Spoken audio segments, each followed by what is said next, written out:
everything started to work out, the very moment I stopped trying to control it. This quote didn't come from a self-help book or a spiritual guru. It came from someone who, like you, was tired of worrying about everything. What other people think? What could go wrong? With the constant feeling that if you're not in control, everything will fall apart. And do you know what the strangest thing is? It was only when that person let go, when they gave up trying to control everything, to please everyone, to predict every step, that life finally began to flow. Because there's a paradox that few people have the courage to live. Sometimes, it's when you let go, that things align. It's when you let go, that what is true remains. Letting go seems impossible for those who were brought up to hold on tight to the steering wheel of one's own image, holding on to the expectations of others, holding on to the stability of a success that has never filled you. And that's where the invisible prison is born, the one you built yourself with bricks of worry, approval, and fear of failure. The truth is harsh. You try to control everything because you're afraid you won't be enough without all that effort. You try to please because you don't know who you would be if you stopped interpreting. And you live in constant tension, as if something terrible would happen if you just were you. This is what Montaigne wrote about, alone in his tower, in the 16th century. He understood that true detachment isn't disinterest, it's liberation from everything that isn't yours. He realized that the obsession with control and perfection doesn't solve life's chaos, it only transfers it inside you. And perhaps you're already experiencing this now, the tiredness of having everything right on the outside, but nothing light on the inside. The feeling of always being busy, but never really present. Having goals, but no connection. Having results, but no relief. In this video, you'll understand why stopping worrying isn't irresponsible. It's emotional intelligence. You'll see why detachment is the most direct path to a true life. Not easy, not guaranteed, but yours. Authentic, breathable. And when you start to let go of what was never yours, maybe you'll realize that the peace you were looking for was always on the other side of the effort that exhausted you. You spent your life believing that holding on tight was a sign of strength, that resisting your urges, repressing your impulses, shaping your behavior so as not to annoy, was maturity. But what if I told you that a lot of what you call strength is actually fear in disguise? Fear of disappointment? Fear of failing? Fear of being seen without the filter that protects you. You've clung to the ideal image you've built of yourself, the profession you were told was safe, the relationship that seemed stable, to the roles that gave you an identity, and you held on so tightly, for so long, that you forgot to check whether it all still made sense. The truth is that you're not tired just because you work too much. You're tired because you live too much trying to maintain what no longer represents you. That rope you're holding onto, that constant need to keep everything under control, seems like a lifeline, but it's pulling you down. It's cutting into your skin little by little. You say you're afraid of falling, but you don't realize that you're already trapped. Not by someone, not by something, but by everything you thought you needed to be. It's a prison disguised as stability, a chronic tiredness that doesn't come from outside. It comes from within. It comes from the effort to maintain a you that never had time to be born spontaneously, because it was always a reflection of what was expected of you. When was the last time you made a decision without thinking about whether it would seem irresponsible? Without thinking about whether you would disappoint someone? Without anticipating the judgment of eyes that might not even be looking? You call it responsibility, but maybe it's just fear of disappointing an audience that has already left. Michel de Montaigne understood, centuries ago, what many people still don't. The worst prison is not the external one. It's the one we build when we confuse survival with submission. He observed that freedom begins the moment we stop acting out of reflex, when we stop dancing for imaginary audiences, when we realize that the effort to be accepted is what keeps us from the only acceptance that matters, our own. But letting go of this rope is almost unthinkable, because it feels like everything you have. It has become a routine, an identity, an argument, a shield. You say, "That's who I am." But maybe you're just too tired to remember who you were before you started molding yourself so much. And the most paradoxical thing of all? The more you tighten this noose, the more it dominates you. The more your life is reduced to surviving the effort to look good, of keeping everything under control, as if the chaos of the world could be stopped with spreadsheets, diaries, filters, and fake smiles. It's a theater that demands too much and gives back too little. And perhaps that's why you feel that, even though you're doing everything right, you're still missing out on something. An emptiness that neither recognition, applause, nor results can fill, because something inside you has already realized, the more you try to hold on, the more it slips away. Wake up, work, pay bills, sleep, and repeat it all over again the next day. Life goes by like this, and one day you realize that time has slipped away. Dreams were postponed. Opportunities went unnoticed. This happens because no one ever taught you how to see the game of life the right way. But there is another path.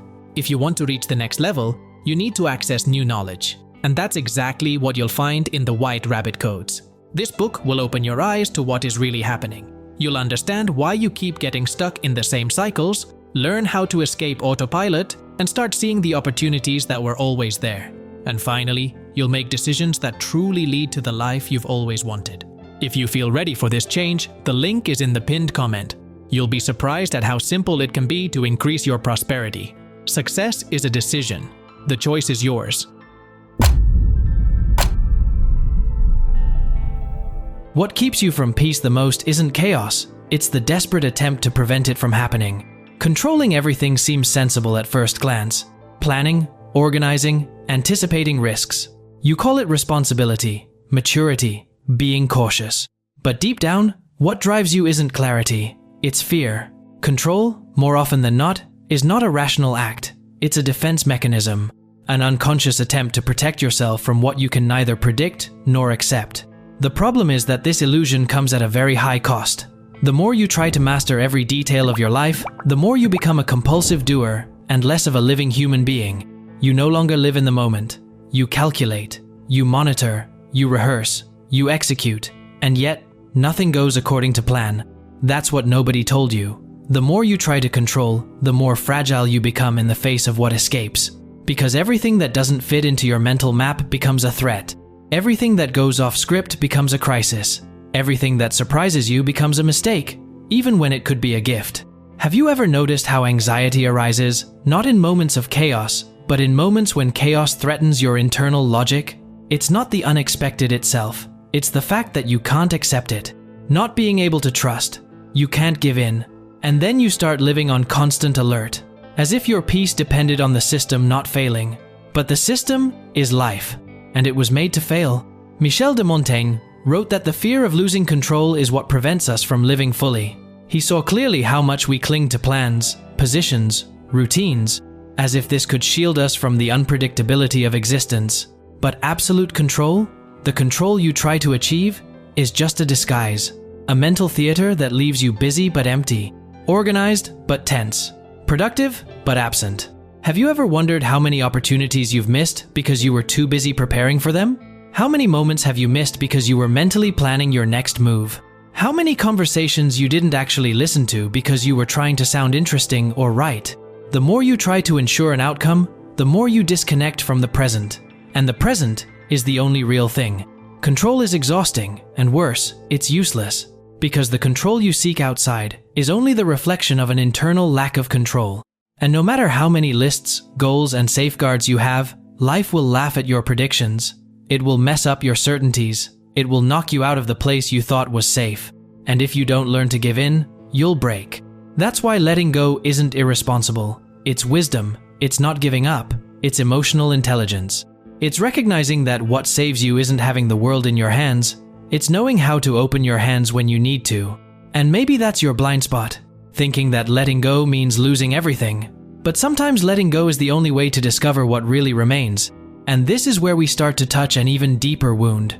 Because it's not always the control you're trying to maintain. Sometimes it's an image, an identity, a role you've learned to play so well that you no longer know how to get out of it.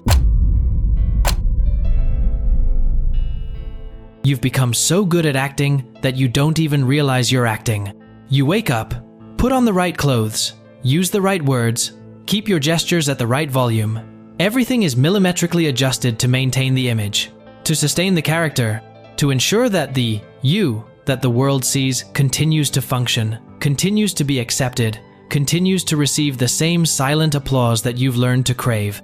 But here's an uncomfortable truth. The world doesn't applaud you. It applauds the version of you that you have offered it. And keeping that version alive takes a brutal effort. You're not just physically tired. You're psychologically tired of sustaining an identity that wasn't built on freedom, but on conditioning. A persona made up of should, they expect me, this is right. A polished, edited, domesticated version, who smiles when he's exhausted, who agrees so as not to confront, who performs security, even when inside you're falling apart. Have you ever noticed how silence scares those who are always interpreting? Because that's when the mask starts to slip. It's when there's no audience that you realize how much you've molded yourself to fit other people's molds. And then that strange feeling comes over you, a kind of emptiness that isn't sadness, it's the absence of truth. Michel de Montaigne saw this with clinical eyes. He realized, isolated in his tower, that a large part of human suffering comes not from real failures, but from lives that were never his own. He understood that the quest for approval isn't just pointless, it's corrosive, because it pushes us further and further away from our nature, and the further we go, the harder it is to come back. The mask doesn't fall off all at once. It crumbles little by little, in small moments of existential crisis, in questions that arise in the middle of the night, in a sigh in traffic, in a tear that escapes without warning, while everything seems fine. These subtle signs are not weakness. They are your essence trying to get back to the surface, trying to break through the shell. But the fear is great, because the character you've created has brought you this far. It has given you relationships, status, maybe even admiration, and letting go of that character seems too risky, as if by abandoning that version, you'd lose everything. But here's the point. If everything you have depends on pretending, then maybe it was never really yours. Letting go of the mask is, first and foremost, an act of courage. The courage to disappoint, to say no, to show your flaws without trying to hide them with clever phrases or well-placed ironies. It's the courage not to please and still remain whole. And here comes another provocation. If you never stop interpreting, who will really know you? And even more so, have you ever really known yourself? Perhaps that's why Montaigne isolated himself, not to escape from the world, but to get rid of the versions of himself that he had created. And only there, in silence without performance, did he begin to hear his own voice, without rehearsal, no audience, just presence. But it's a difficult journey, because taking off the mask requires facing the mirror, and what you see there isn't always pretty. Sometimes the real face is still hidden behind years of character, and that's when we understand the next step of freedom: withdrawal as a reunion, silence as a path. There comes a time when the only way to find yourself is to move away. Moving away not as an escape, but as a pause, like a deep breath after years of living on automatic, like silence after a lifetime of shouting to be heard and not being heard. Michel de Montaigne understood this long before any modern book on personal development existed. At the height of his public influence, he decided to retire. He locked himself in a stone tower, surrounded by books, and spent years thinking, not in the abstract sense, but in something almost physical, an internal, patient, and silent excavation. He didn't want to be a hermit. He wanted to be whole, because he realized what few people realize. The world shapes you all the time, with ideas, demands, standards, noise. And if you don't create distance, you don't create space. And if you don't create space, you have nowhere to hear your own voice. Think about how much time you've spent surrounded by opinions, advice, comparisons, notifications, tasks, routines that pull you out, always out. Silence scares you not because it's empty, but because you're afraid of what you might find in it. Afraid of not recognizing who's left when everything around you falls silent. But it is in this silence that the truth begins. It's in seclusion, even if it's symbolic, that lucidity finds room to emerge. And this lucidity doesn't come as a ray of illumination. It comes as a subtle discomfort, a questioning that grows slowly, a discomfort that forces you to stop lying to yourself. Because deep down you know, there are things you can only see from afar. The mask, for example. It sticks to your face when you live too fast, but in the silence, it starts to come off. You begin to notice the daily effort to please, the automatic script you repeat without conviction, the decisions that weren't yours, but that you embraced as if they were. And then comes the question that haunts everyone who starts to wake up. Who am I when I'm not being what they expect? The answer doesn't come easily, and that's why withdrawal is necessary. Not to isolate yourself from the world, but to detox from it. To get back the words that have been replaced by speeches. To feel again what is authentic desire and what is learned desire. Montaigne said that distance doesn't make us better, it makes us more real. Because when you stop being a character, you stop acting. And then, for the first time, you begin to exist. But this transition is not comfortable. It hurts. Because you may discover that a lot of what you've sustained with so much effort was never necessary. That the relationships that depended on your performance don't survive your silence. That the projects that consumed you can't withstand the lack of urgency. And that's scary, because when you let go of everything, the fear arises that nothing will remain. This is where freedom shows its crudest face. It demands the risk of not knowing who you are without your ties. It requires you to walk for a while without a fixed identity, without a defined role. But it is only by crossing this desert that something new can be born. Something that hasn't been inherited, or copied, or rehearsed. Something that is finally you. Is this content making you reflect and sparking new ways of thinking? If so, click the super thanks button just below the video. It's a way to say thank you and help me bring more content like this to those who need to reflect on life.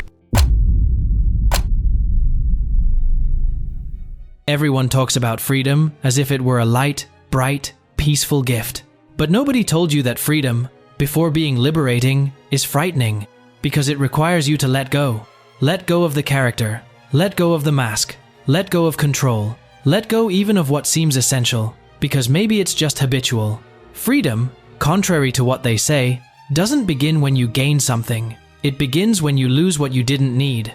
And that loss is frightening, because it reveals what's left. And what's left sometimes is silence, doubt, an unknown inner territory where all certainties evaporate, where the old me no longer holds and the new has not yet revealed itself. You look at life without the filter of performance, and for a moment, it seems uninhabited. Everything that used to make sense, goals, relationships, patterns, starts to seem strange. And you ask yourself, if I'm not what I've tried so hard to be, who am I? This is where many people give up. This is where most people retreat, because emptiness scares more than known pain. This is why so many people prefer the uncomfortable comfort zone, because, at least there, everything has a name, a routine, and a logic, even if it's an exhausting logic. But the emptiness that arises after letting go is not the end. It's the space that precedes creation. It's the interval between one story and another. And it takes courage to stay in that gap without inventing a new lie just to feel safe. Michel de Montaigne knew that this process was brutal, but he also knew that it was real. That maturity is not about collecting certainties, it's about enduring uncertainties without betraying yourself. Freedom is not the absence of pain, it's the choice not to corrupt yourself in order to avoid it. Do you want to find yourself? Then accept the possibility of losing yourself, because only those who allow themselves to dissolve what is false have a chance of touching what is true. What's more, understand that letting go hurts. And it will hurt, because you'll lose people who only knew how to relate to your edited version. You'll lose paths that only made sense because you were trying to prove something. You'll even lose the taste for some victories, because now you see that they had nothing to do with you. But it's a pain that cleanses. It's a pain that transforms. It's a pain that plants a different kind of silence, not that of emptiness, but that of peace. And when that peace begins to emerge, however timidly, however fragile, you'll realize something that can't be explained in words. A feeling that doesn't depend on anything external.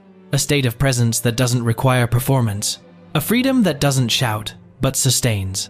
And then, finally, things start to work out. Not because you've achieved more, but because you've stopped running for what was never yours. And it's in that moment, simple but sacred, that the paradox reveals itself in full. It's when you let go that everything starts to align. At this point, you may have realized your pain was never failure. It was the constant effort of trying to sustain the success that was never yours. The weight was never the mistake. It was the endless attempt to appear perfect. The anguish was never the unknown. It was the prison of certainties. What made you tired was trying to keep a version of yourself that you can no longer stand up to. And now, faced with the silence that freedom demands, you are faced with the most difficult choice: to continue being what you expect, or to discover what is still there when it all falls away.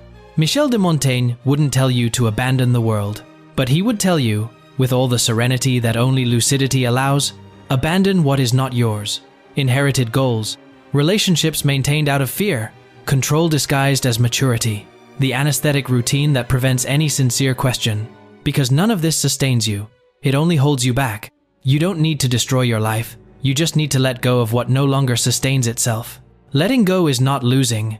Letting go is testing what remains. It's the most honest filter there is, because everything that requires you to pretend goes away. and everything that recognizes you without performance stays.